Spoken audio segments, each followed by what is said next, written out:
Kobesov, un cinéaste qui, dit-elle, ne sait pas faire de mauvais films, chacun de ses films étant un chef-d'œuvre. Ils enrichissent le spectateur et obligent l'homme à réfléchir sur lui-même, sur sa place dans ce monde. Rien que ça.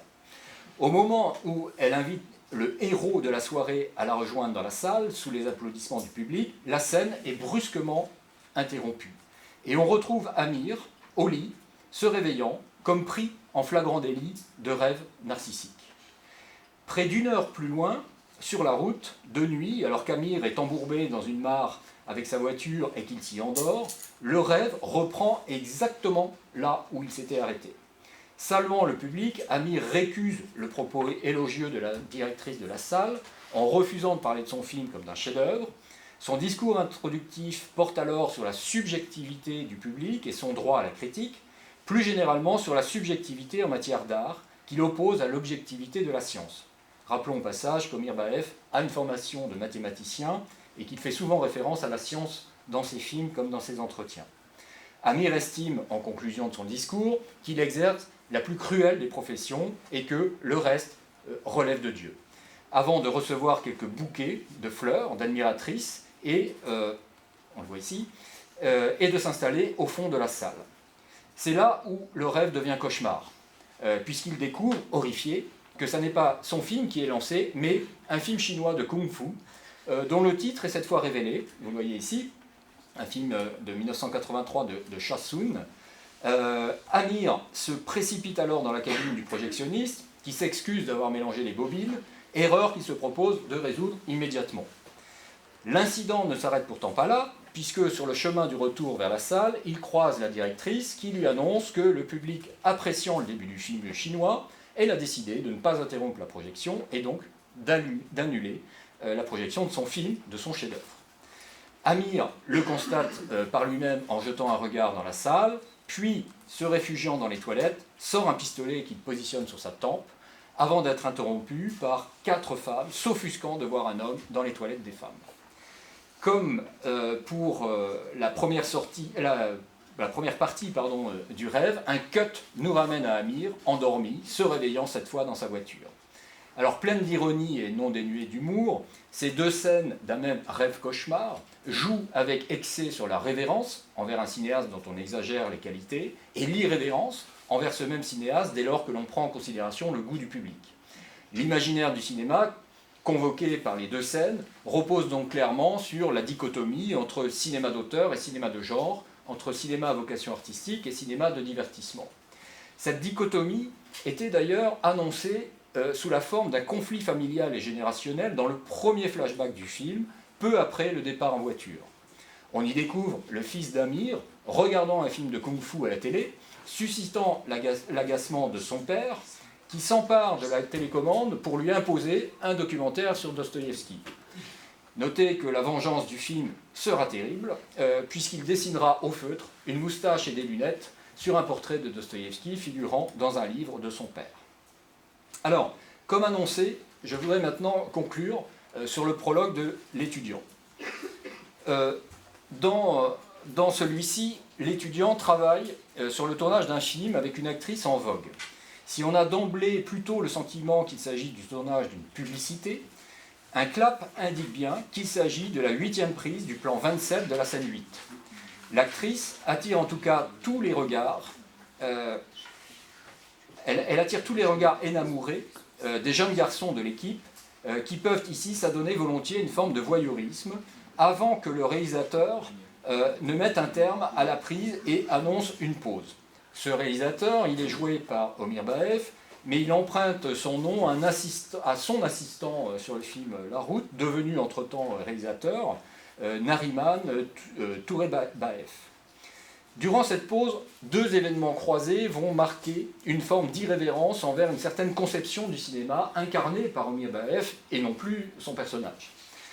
Tout d'abord, un collègue venant s'asseoir à côté de l'étudiant, déjà taiseux, lui fait remarquer que ce type de fille, dont on dit qu'elle est mariée à un puissant banquier, leur est inaccessible. Ce que ne semble pas avoir saisi l'autre collègue chargé de servir du thé à l'actrice et qui, obnubilé par les décolletés de celle-ci, renverse malencontreusement le liquide brûlant sur sa jupe, déclenchant immédiatement sa fureur, un coup de téléphone et des menaces qui jouent sur les rêves que peuvent faire naître le cinéma.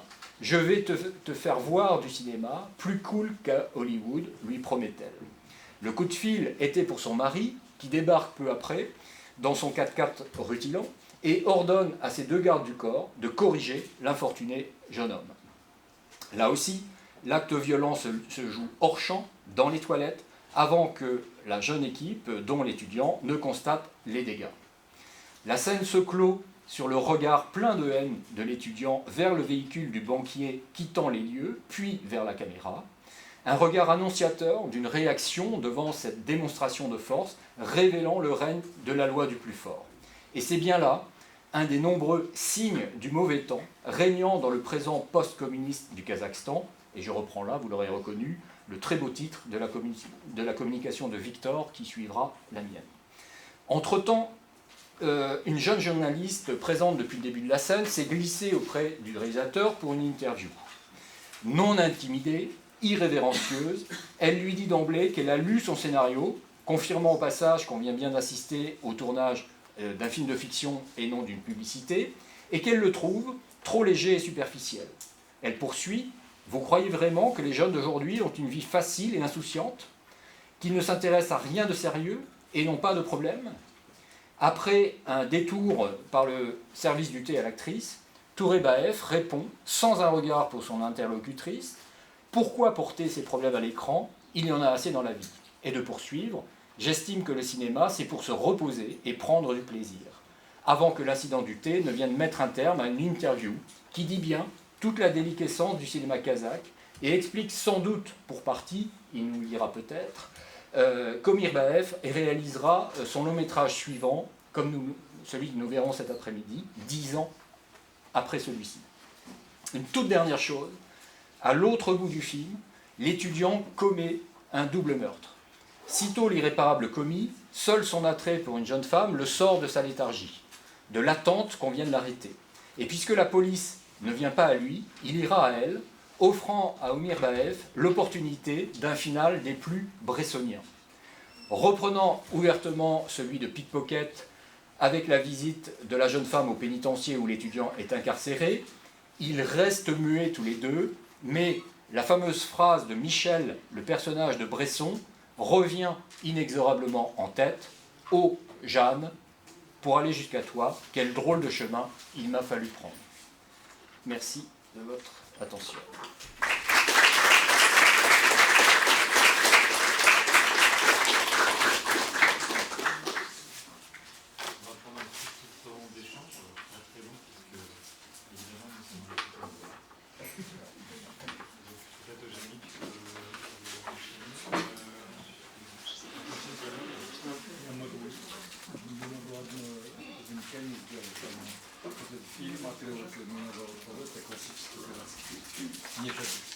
Merci beaucoup pour cette intervention. Alors évidemment, déjà, je lui ai traduit que quelques bouts, mais il a bien suivi un certain nombre de choses avec les images.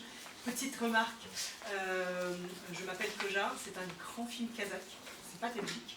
Ah. Et en fait, là, je rajoute, c'est vraiment un des films du dégel kazakh, donc de la personne Bayev. C'est vraiment le modèle justement du film d'enfant et pour enfants, probablement contre lequel, d'une certaine manière, Kardiodarma se met en distance ou avec lequel il se met en dialogue. Okay. Потом этот фильм Кларена,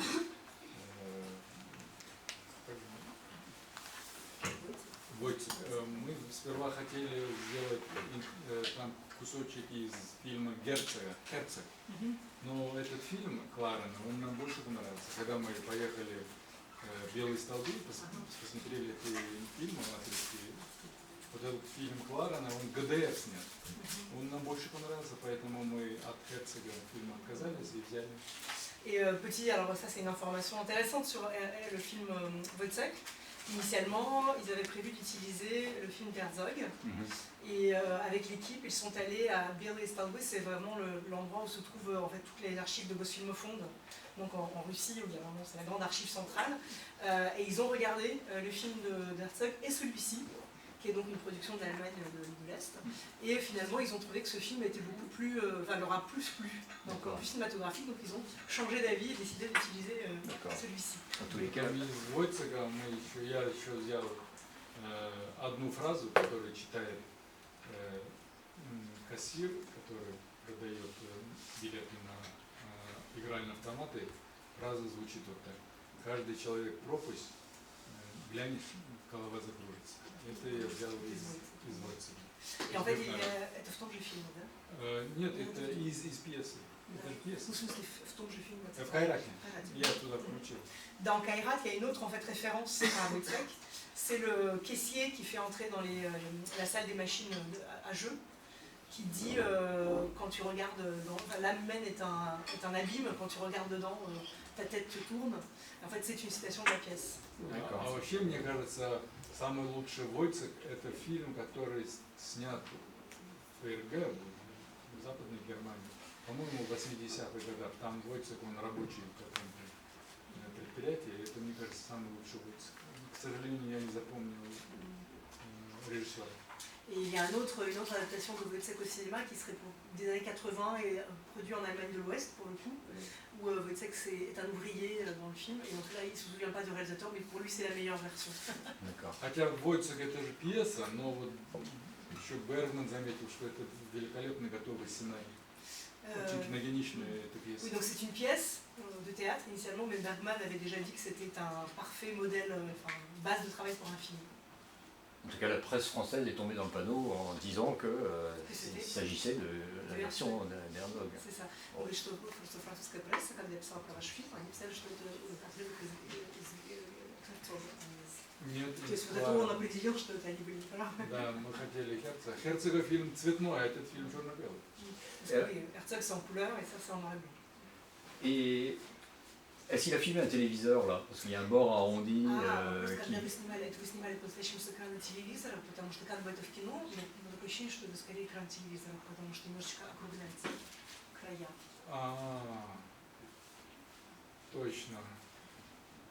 Я сейчас не помню, почему такая причина. Не помню. Но вы снимали такие с телевизора, да? Bon, c'est un détail, c'est pas Il se fondamental. souvient pas. Il dit oui, effectivement, là je le vois aussi, mais je me souviens plus. Кстати, когда началась вот эта перестройка была,